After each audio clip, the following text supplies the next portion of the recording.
You are amazing.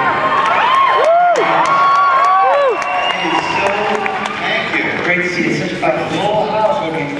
Maybe there must be a rerun of Saturday Night Live. I don't think so. I don't think so. You know, we've had a chance to work together before and do this before, but it's a whole new world now, isn't it? This last year, so much has changed. How does it feel? Pretty good, huh? It still doesn't feel real. No? Have you been working on anything new lately? Well, you know, they're so secretive these days. Back when we were doing the original films, you didn't have that instant media and Twitter and everybody having a cell phone and so forth. Of course, when we did the first one, no one cared. They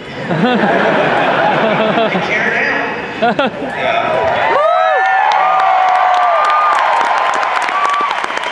I'm so nervous. I need something. You know, I don't even know if I'm allowed to tell people I'm in the movie. Don't worry, I didn't know that. And so what is the one thing you're looking forward to the most after December 18th? Well, these new cast members are just incredible. We went to the table read, and they're all so different. You know, they bring such different things to the table. Right. Adam and Oscar and John and Daisy. I mean, they're just really, really talented actors, and they're so different and so diverse. You know, people said, well, did they ask you for advice? I said, are you kidding? I should ask them for advice. Well, now I have questions about TFA, as we're calling it right now, that are safe questions. Safe questions, okay? Nothing that will get any of us in trouble. Force Awakens, I think that's what I use. Yeah. That's the short. That's the little hashtag. The full title was The Force Awakens in a Kansas farmhouse, only to discover it was all a dream. It's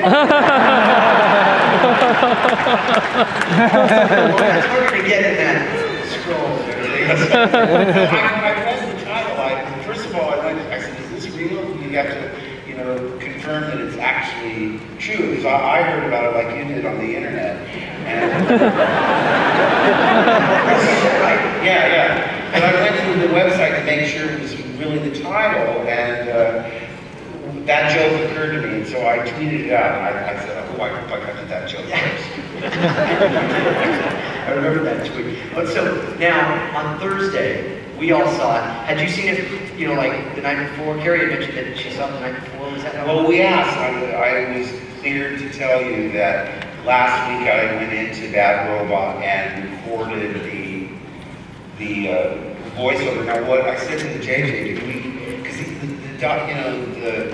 voiceover that I did in the teaser, it's called, I said that it's pooled dialogue, I think from Jedi. But I re-recorded it, and I said, which did you use? Because I couldn't really tell. He said, you know, he's like George, he loves to play,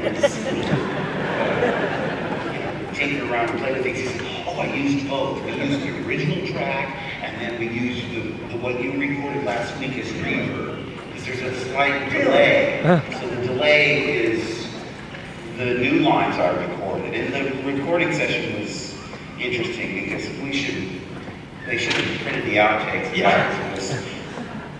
The force is strong in my family. I have it. My father had it. And he has it.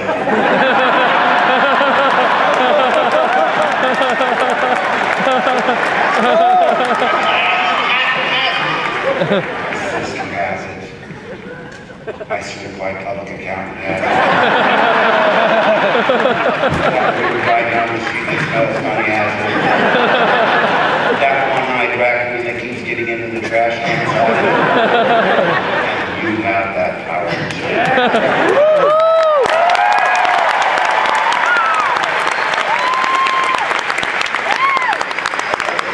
With that in mind, would you like to see it again? Yeah! Crash Star Destroyer. I didn't even notice the crash X-Wing. Even when I was, JJ showed it to me on a small screen, and then I went into the booth to record the lines. I didn't even notice that. Because it implies so much that's gone on since Jedi until now. And you know, it's they don't call it a teaser for nothing. They want to. That's true, and they have, and I think we love it. But you know, okay, so we've got that there. Let's talk a bit about some other things because you've been very busy, by the way. Like we had Kingsman out. So good. One I was so excited about just a few days ago, you were back on The Flash.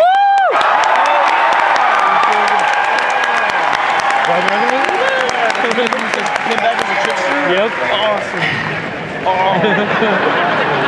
How was that? How was that? Well, it's just, I mean, I was watching The Flash, but I said, they got John and Wesley Shipp playing Barry Allen's father. I gotta watch. So I watched the first episode. It's very clever the way they're following Jeff John's storyline, where the father's falsely accused of murder. So it really grabs you from the very first episode. So, you know, I was watching it every week, and they called and said they were interested in having me back. And I'm thinking, well, since I'm a contemporary of John's, maybe I'll be a fellow prisoner, or they'll cast me as a professor or something. I said, who do they want me to play? When they said the Trickster, I said, what? How can that be? Is it some kind of weird time travel thing? You know, and I'm not in bad shape, but I'm not really anxious to get into that one-piece unitard. Before you look at that. Yeah, but still, honestly,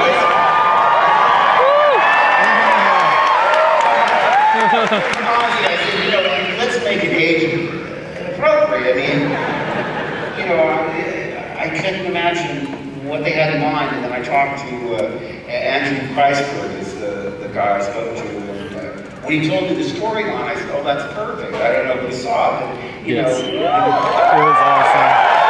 It is a Star Wars film, and James Jesse is in prison doing time for all the mayhem he did back in the 90s, and there's a wannabe trickster, who, by the way, the actor, Devin Gray, I have to tell you, he did something, and they didn't even use the tape that really took me aback, because the very last scene we did was the scene in the Trickster's lair where we have John Wesley Shipp tied to the chair.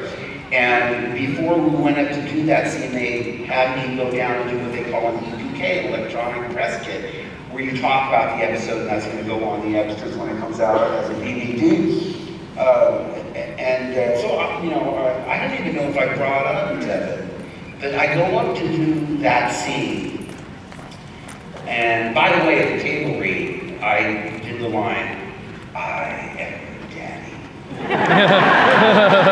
Maybe it's just a little off from that, but as it turns out, they really wanted me to do that homage to Empire. But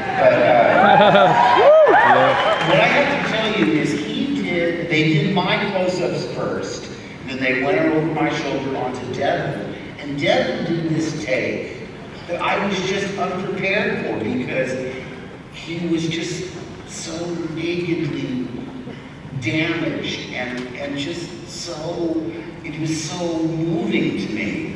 I mean, it made me feel silly that I was playing this crazy kind of comic book nut, and he just brought it down to reality where he was just a really damaged individual. And the tears were flowing. I was just knocked back. I think he's just incredible. And then, of course, when I saw the finished product, maybe they thought it was too much because they didn't use that tape. But he's absolutely spectacular. And when I read the script, I was very much in character. I go, wait a minute, who's this wannabe trickster, you know? He's stealing all my stuff. I sort of reacted in character. You know, I didn't like the idea of another trickster. Let's spell his name with an X so you can get it, because they spelled it just the same way as they spelled mine. But, we do have that clip if you want to. Oh, yeah.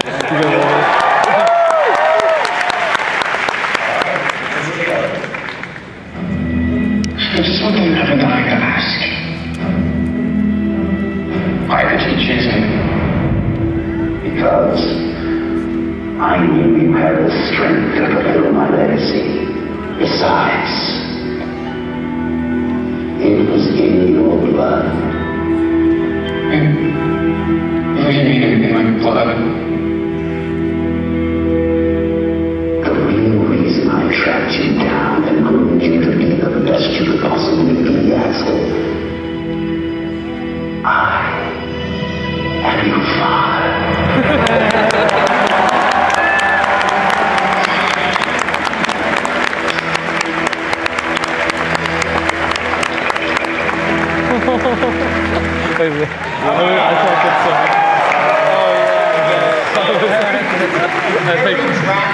You see it coming? There's one where you can't see. Rain over him like, oh, it's creepy. And the Godfather kiss. You know, what I loved about the Flash was they were really collaborative. Just like when I did, I should mention Danny Wilson and Paul DeMeo, because if it weren't for them, I never would have been in the show. April Webster was the casting director, but I really owe so much to Danny and Paul. And they were really open to my collaboration. They let me put things in the original. In this one, some of my favorite things were unscripted, like when they come to the jail and say, do you know where he is? The line originally was, if I knew where he was, I would tell you so you could find him. And then I waited until they rolled camera. Yeah. And when they said, you know where he is, I said, if I knew where he was, I would tell you so you could find him. Cut off his head and throw it right in his face.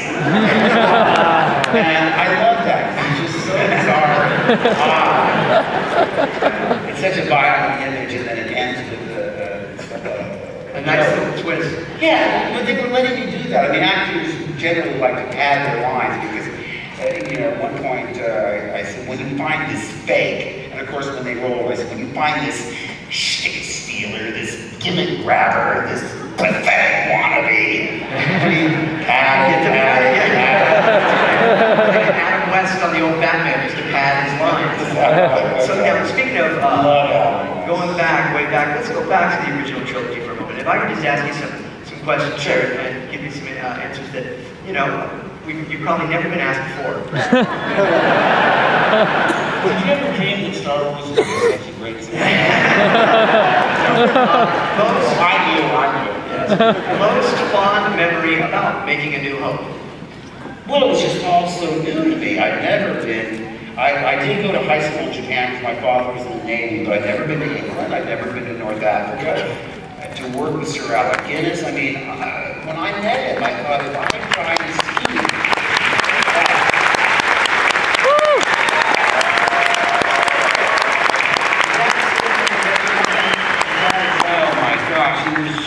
he was everything you wanted to be. He was just like, the most wonderful grandfather. He was so wise and so great. He asked me out to lunch so we could get to know each other before we went to Africa. And of course at lunch, I mean, like I said, I got all choked up. Like if I opened my mouth, I'm going to cry like a little girl or something. I got all choked up. And, you know, I was wanting to talk about the Lavender Hill mob and the lady killers and the horse's mouth and the jumping with the boy and all these things. I love to talk about Hill. I really want to hear about a dog food commercial and a soap opera. But then I kept calling him Sir Alec. He said, at one time, when I said Sir Alec, he reached out and went, tap, slap. And I said, what? He said, I want to be known by my name, not my accolade. I said, oh really? You want to know? How do I call you Big Al? He liked that. See, he loved it. And once I got over my, you know, being so starstruck, he loved American humor, he loved irreverence, he loved that kind of thing. Lady Guinness was sketching one time a mosque in Tunisia, and one of the Bedouins that they hired to be,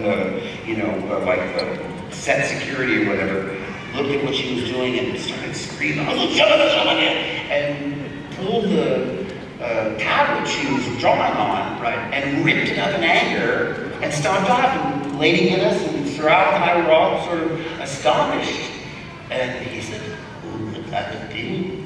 And I had the presence of mind because I thought of the joke immediately. I have no idea, unless maybe it was a local art critic.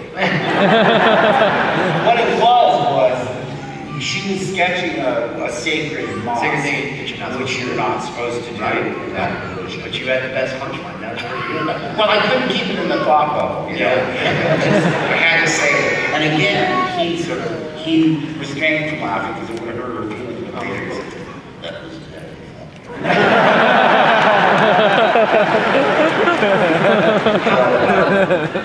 Peter Cushing, you never really had scenes I had no scenes with Peter Cushing. When I saw him on the call sheet, I said, I have to come in that day. I have to come in.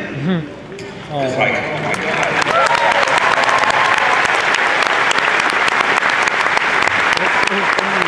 Can you imagine what it was like as I grew up, you know, reading Famous Monsters magazine and seeing all those Hammer movies? And what a versatile actor. He could play everything from evil Dr. Frankenstein to Sherlock Holmes. He was just the epitome of just, he's had such grace and such dignity. When he smoked, he wore this lavender glove. And I said to the makeup lady, why does he do that? He said, because he doesn't want to transfer the nicotine smell onto when he shakes other people's hands. I said, oh my God, what a class act.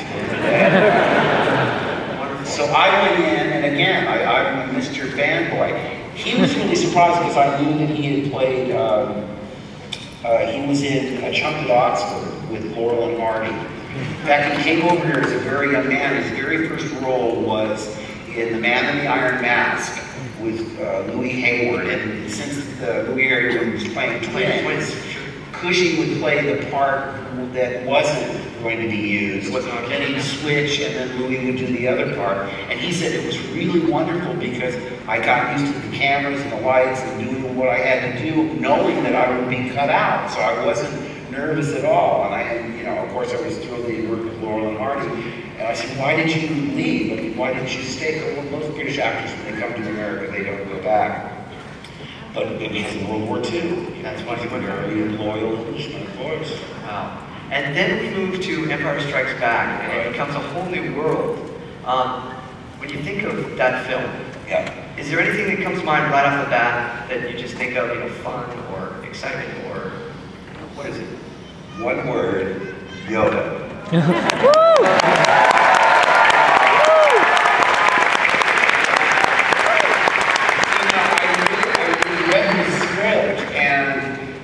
You have to understand, the script really conveyed what the movie was going to be like. Even without the special effects, the humor was there, you know, the suspense was there, the excitement, even in all the descriptions. And when I read that scene, where I think of him as just like some, like a, I don't know, like a frog man or something, you know, get off my stuff, I'm a great Jedi Master, and the whole idea that it could be, you know, so unexpected that he would be what he was. And then, of course, I was wondering how they were going to do it. You know, they talked about crazy things like having a monkey in a mask. Seriously, they did some crazy. Wow. What a great story.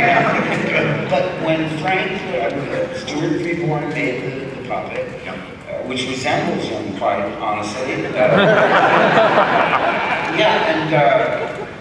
Did he mold it out himself purposely, or did that just happen as an artist? Well, see, he didn't even think it was unintentional. It was unintentional.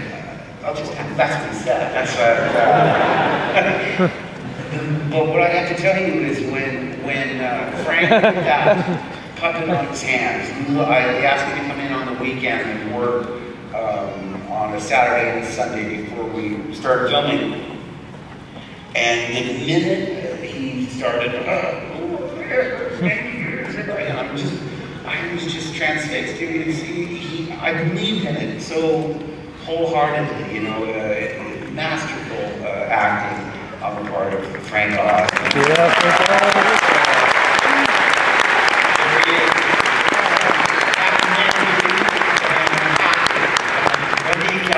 And now, I notice he doesn't have a microphone on. Were you hearing his lines? Was he just having to speak them loudly, or I had an earpiece. Okay. And so I was up above, and they were down in the trenches, see? Yeah. And so I had a little earpiece in, and I would hear his lines to do this. The trouble was, if you walked out of a radio range, you could pick up radio. A local radio station. Local radio station.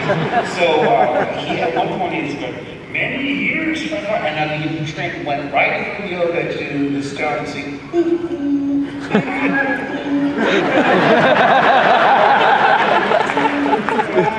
And so I laughed, and Hershey was at Cutter. I said, what? I said, I'm in the Stones. I'm a big fan, but and he said, look, there's so many problems with this puppet. No matter what happens, don't laugh. I mean, if you, because we heard other songs. Another song that was popular then was,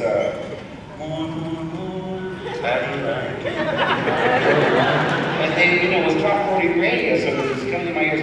But I learned, even if I heard that, to just keep a straight face and wait till his mouth stopped moving and then do my next line.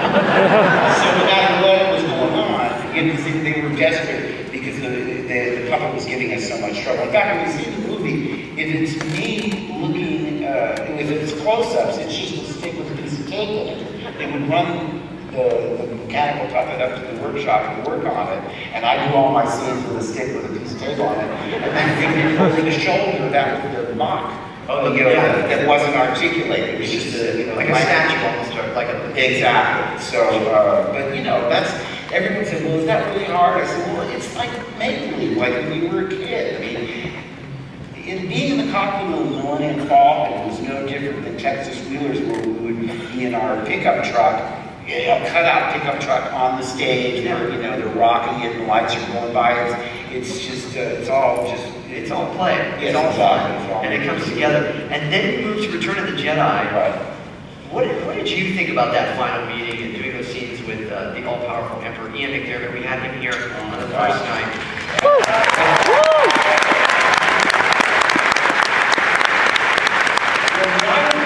You know, I had like a 7 a.m. call to be ready on set at 8. And by the time I got there, Ian had been there for hours getting made up. And I realized after a certain amount of time, I said, you know, if we don't have Ian out to the house or see him, you know, outside shooting, I'm never going to know what he looks like.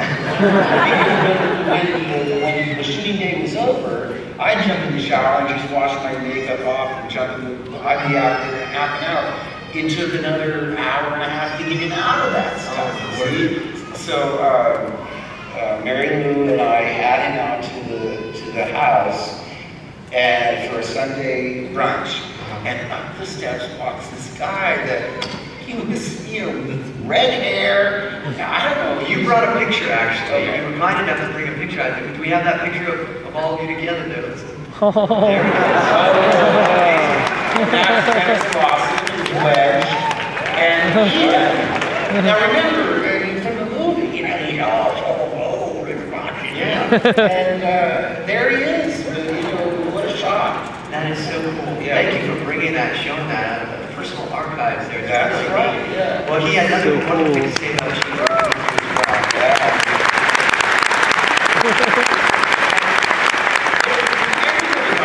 I loved everybody. You know, it was just like there wasn't a single person in the cast that I didn't get along with, and you know, even people that only had a day or two on the film, I made sure. Because I remember when we were going to get our medals at the end of the first one, we went to Shepperton because they had a big enough soundstage. You know, the James Bond stage is called now, but we're walking down to get our medals, and all the guys were lined up on either side, okay? But remember, there's rows of people. And as we're walking along, there, all those actors, as we were walking along, were doing things like,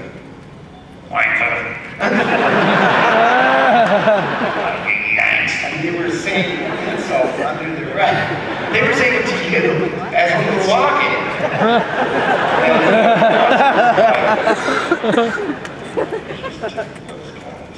I said, wait a minute. Before we start an international incident, let me go over and talk to them because they were all having coffee, and I went over to them and I said, have they even told you what's going on in the storyline? They said, they haven't told us nothing. And I said, well, you guys just saved the galaxy. You know, it's a science fiction movie and it's the end of the movie, and all of you guys were the people that brought the bad guys down. So the minute they heard that, all the insults went away. We just have to involve them a little to give them an understanding. Because I love the fact that in England they call them background artistes. We call them extras. And in terms of respect to that, it sounds like something that, you know, like air conditioning or bucket seats. Something you don't really need. Background artistes really sort of says it because I think everything in the picture is important. Yeah. And you know, when you see background people in restaurants and so forth, that's a skill all into itself. Because they have to have a conversation without having a conversation. Isn't that amazing? Yeah, they're just...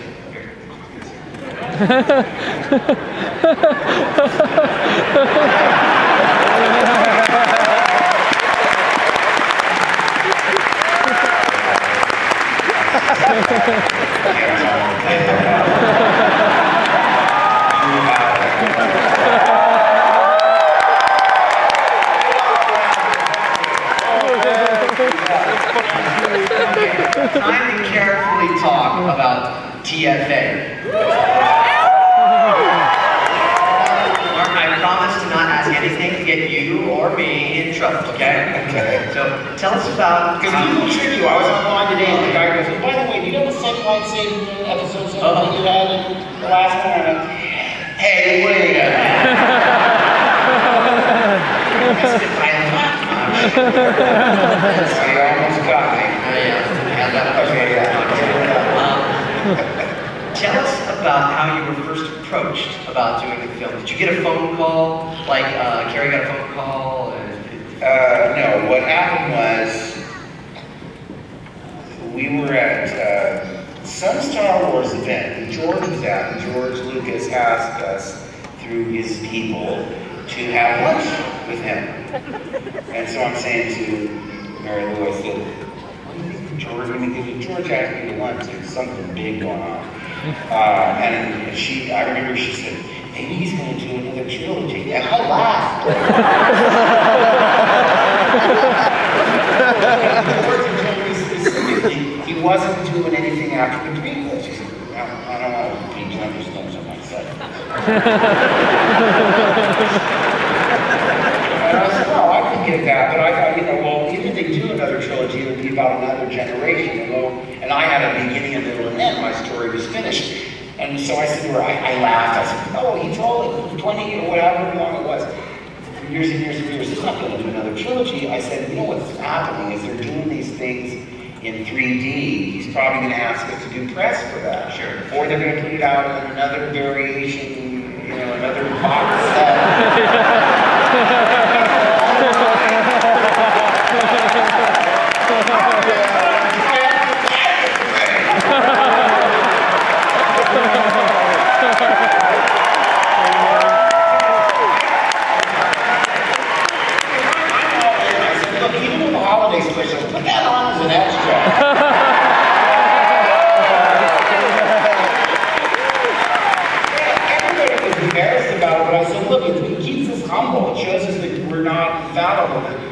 Stumble and make mistakes too. I mean, it's just, it's a fun thing. So no, anyway, so he said, let's have lunch, and when we went to have lunch, I knew something was really special because he disinvited my daughter Chelsea. He said, Chelsea can go have lunch with my daughter, and it's just going to be Carrie and my wife and George.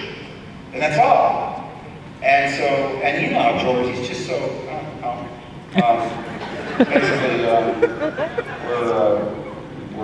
I'm moving on, and I'm going to be meeting with this film, and Kevin Kennedy's going to be taking over, and we're going to do another trilogy. And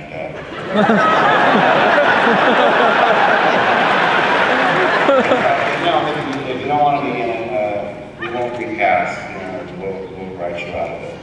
And so, like, I'm keeping this poker face, but inside I'm going, why?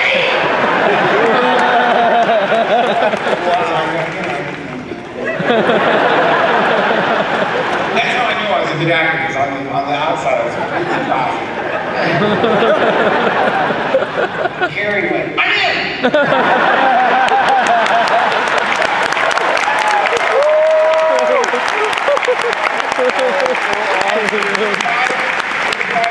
Is there a part for Billy in it? So I'll take it under consideration. But the truth of the matter is, I was in a state of shock. And I thought, how could this be? Yeah.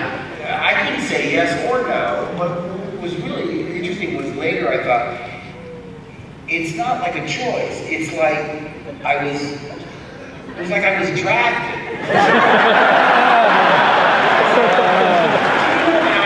For some reason, I said, I don't think I want to do it. I would have all of you surrounding my house like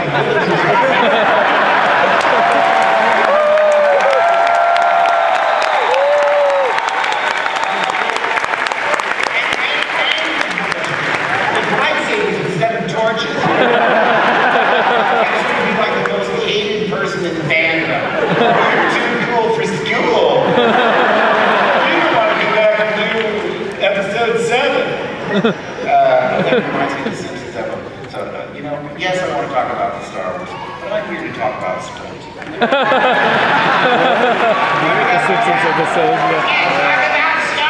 Shut up, you nerds! He's trying to save you money on long distance.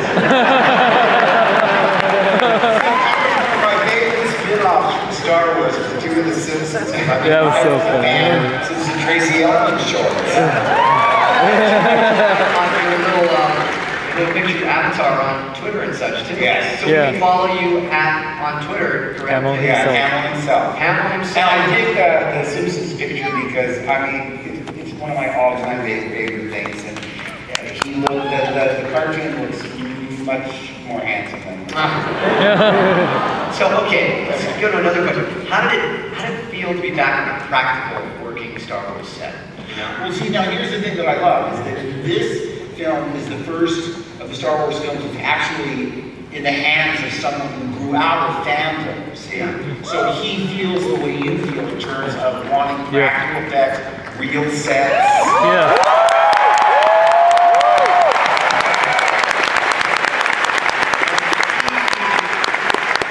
JJ Abrams, how was it working with him then? Was this the first time you two had worked together? Yeah. Well, he's just really, I was a little suspicious because I mean, he's not a Star Trek guy. Listen, I like Star Trek. I mean, I'm friends with Brett Spiner, and there's no rivalry whatsoever. But I thought it just seems odd, and not that I was predisposed to dislike him. I was just sort of cautious about it. But he's really a personal guy. He's really easy to talk to. He's very inclusive in terms of listening to your ideas, and instead of being adamant, it's got to be this way. So I mean, he's lovable. I mean, what can I say? You know, and I like that he's a diminutive. You know, because I mean, the bully side of me. I have the urge to get him into a headlock and get him into this.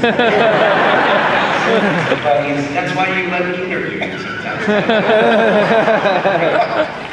Backstage. Yeah. Here's the most important question about TFA. What was the best food on the set? What's the best food on the set? Well, it is England. No.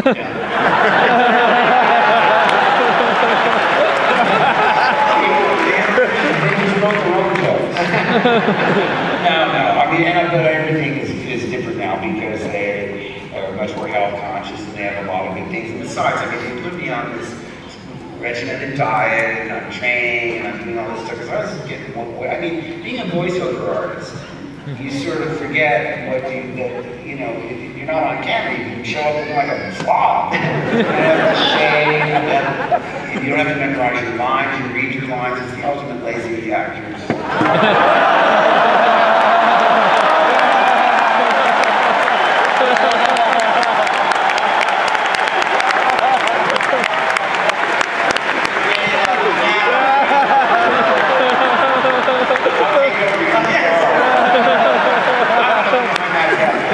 This chair. No, listen. What I'm saying is when I first did voiceover, I thought, oh my God, this is so close to radio, theater of the mind, where you don't have to resemble the way your character looks. Sure. I mean, you have a resonant voice. You have everybody from Michael J. Fox to your Obi-Wan and Clone Wars. And you know, what I'm saying is that you do these scenes. I remember we did a Batman where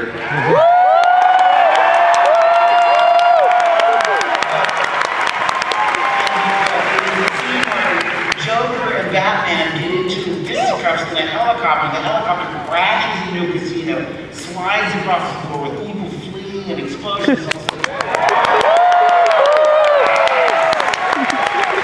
And when I'm reading the script, if this were a live action film, this could be weeks and weeks of filming.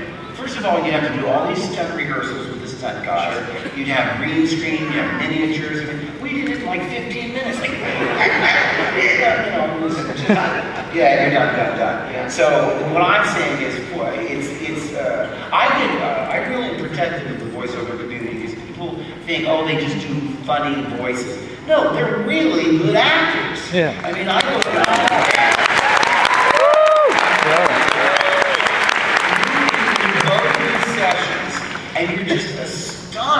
got the talent. You know, I mean, I'm a great audience, and I go in and Jim Cummings, Taylor, Marissa Marsh, and Billy West, and Rob Paulson, and Bennett, and Trickster, and guitarist Tom, all of these people. You think, where? I mean, they have hundreds of characters inside of them. It's so entertaining. I mean, when I do a wrestler show, I just laugh for 4 hours.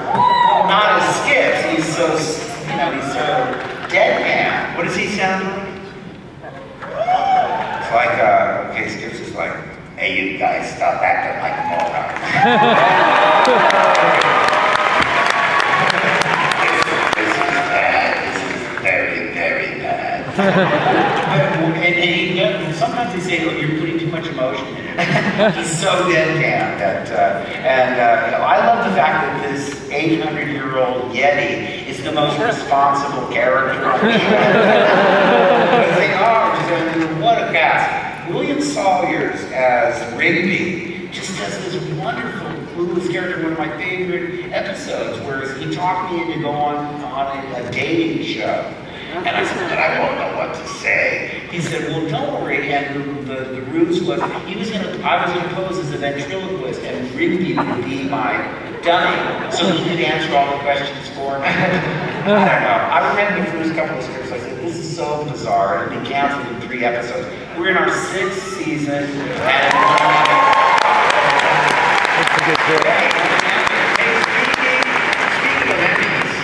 you are up for an Emmy for your role in a little show called The Clone Wars.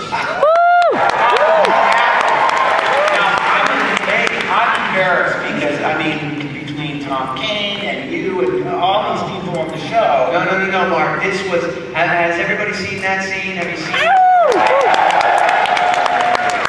Has anybody not seen that? Yeah. Not seen it? Yeah.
Do that one scene. I was done in half an hour, and you know, when they said you got nominated for an Emmy, and I tried to guess what, they said, don't even bother trying. It's for Clone Wars. Are you kidding? And they sent me the list of actors I'm nominated against. It's Dick Van Dyke, Christopher Lloyd, Megan Mullally. I'm the only one on the list I've never heard of.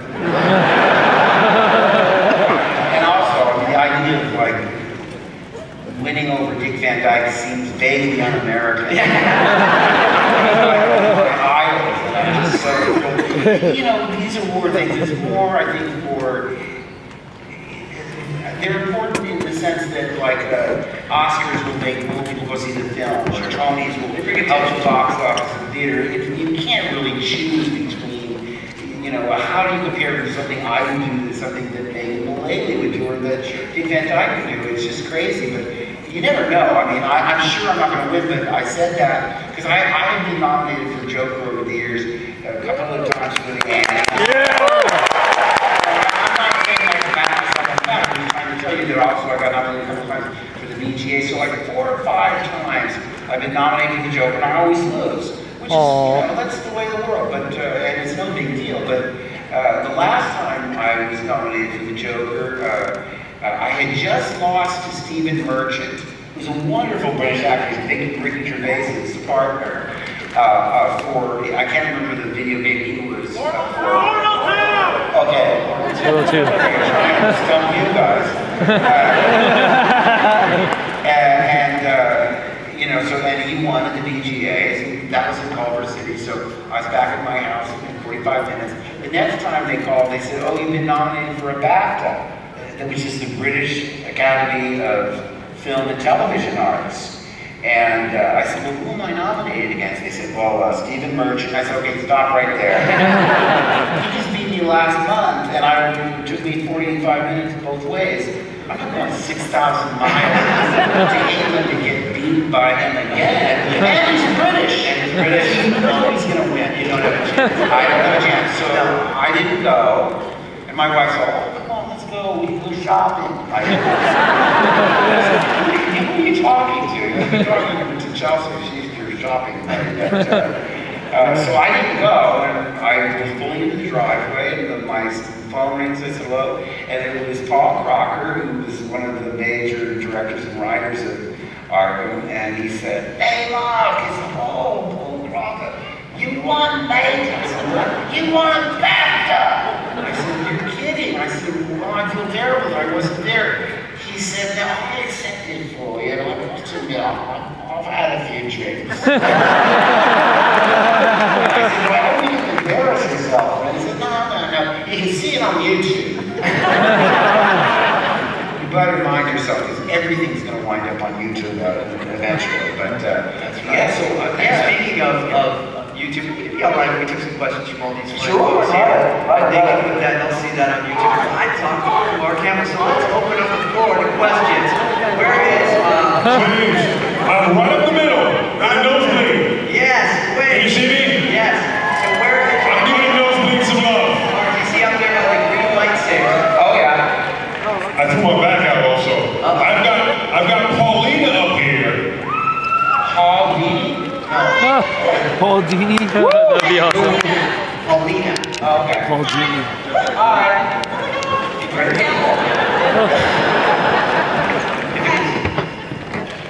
What's your question, my dear? So you've been to a lot of conventions, I know. I'm just wondering what's your most awkward run-in with a fan?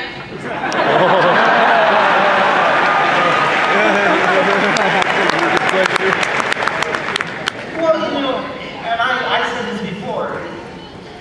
I mean, if it weren't for you guys, I wouldn't be sitting here. I mean, I've never taken fans for granted because, you know, I've had highs and lows, and you know, the support you guys give us really sees us through a lot of hard times.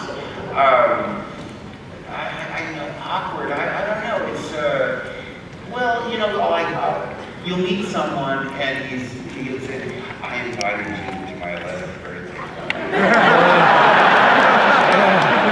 You never look back. And I said, I'm sorry, how old are you now? 33. Wow, that's 22 years of hatred.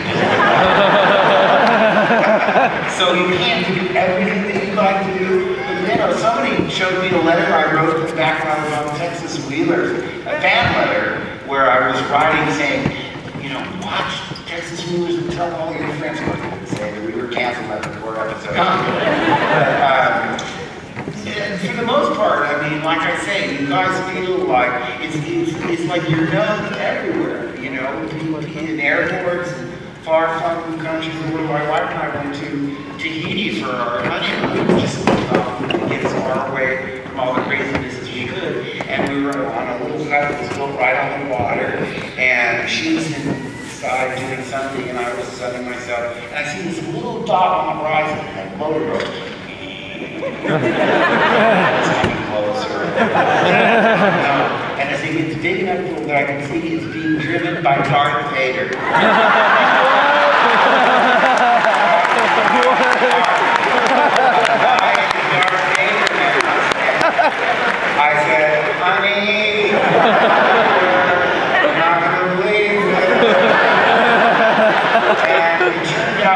were making another film there, Hurricane. You know, Daniel Rentis was doing a Hurricane. The same,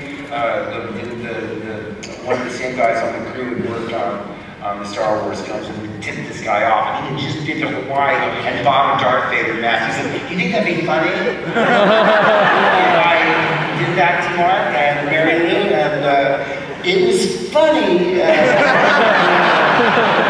But funnier in retrospect than at the time because we were stunned. It's a great story now. It you can't go anywhere, you know? I mean, I'm sure they're like isolated indigenous populations deep in the jungles where if you got to their village, they go, "Look!"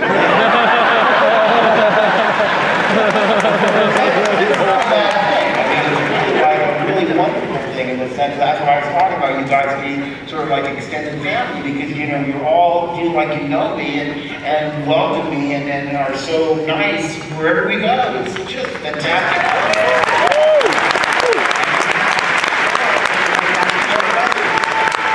Lindsay's over there. Who do you have, Lindsay? This is Jennifer from California. Hi, Jennifer. What's your question for Mark Hamill? Well, I have done voice work and I'm trying to move forward, and this whole night has just been such a blessing, and I'm so thankful for you, for James. It's just been like a master class in voice work and all these things. But Mark, I wanted to get some of your tips as far as training, elocution, things that you would suggest as far as moving forward in vocal work. Okay. Well, first of all, you have to know what's out there. So watch a lot of cartoons. Go to Cartoon Network. I've always, all my life, been a fan of animation. Heck, my son, his name is Nathan Elias Hamill. I did an homage to Walter Elias Disney. I mean, I remember when I was like 6 years old, seeing a Disney show where they showed Clarence Nash doing Donald Duck, and then that woman that was doing the and I was mesmerized. I mean, it was the first time I realized that there was a connection between a real life job where you go to work and do a cartoon. You know, you think these things just emerge full blown, you don't really think about it. So get out there and watch everything. You know what's out there. Also figure out what your highs and lows are. I can hear from just your speaking voice that you're probably a really good commercial voiceover person because there's two separate fields. There's anything you hear on the radio or on television where you don't see a person when you hear talking, that's commercial voiceover. Yeah. Luxury, whatever, you know. And I do much more animation than I do that commercial voiceover. Does some great stuff though, commercial work as well. But you know, another thing you can do is go to D. Bradley Baker's site, the voice of all the clones and Clone Wars. It's iwanttobeavoiceactor.com. Check that out. You put that together for free as a service because he gets asked so often the same question. iwanttobeavoiceactor.com to find out so much information. And it's from D. Bradley Baker, the genius voice actor out there. And being a big fan of animation all my life, I hope you notice the socks I'm wearing. That's Laura's Bad Enough. Booties.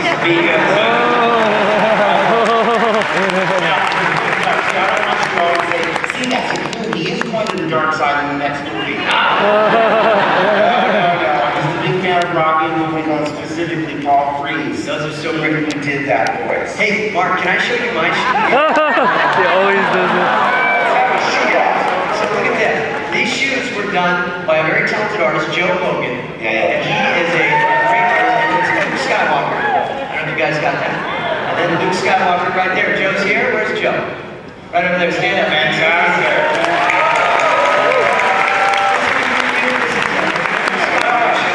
I'm so honored. I have a pair of Joker's shoes too. They have a shoe designed after one of the characters you've done. Pretty awesome stuff. Joker! They want you to sign the shoes. I didn't bring a Sharpie out, though. That's the problem. I'm sorry. So. Oh. Thanks, Dad. Alright, let's get it done. Oh, here, you sit in the chair. I'll do this so you don't have to. Ridiculous here. Alright. Okay, now I don't want these to show up on eBay. No. These are going in a class.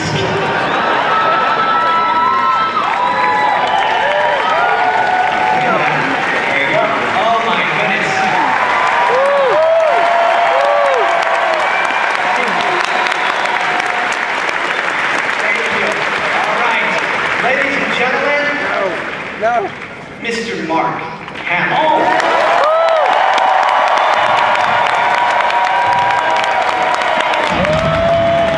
A toast to the dwarf, the crippled, and the mother of madness. Toast, dear brother. In fact, we think you've done such a great job as the hand of the king. You should sit on the Iron Throne. Me on the Iron Throne, my brother.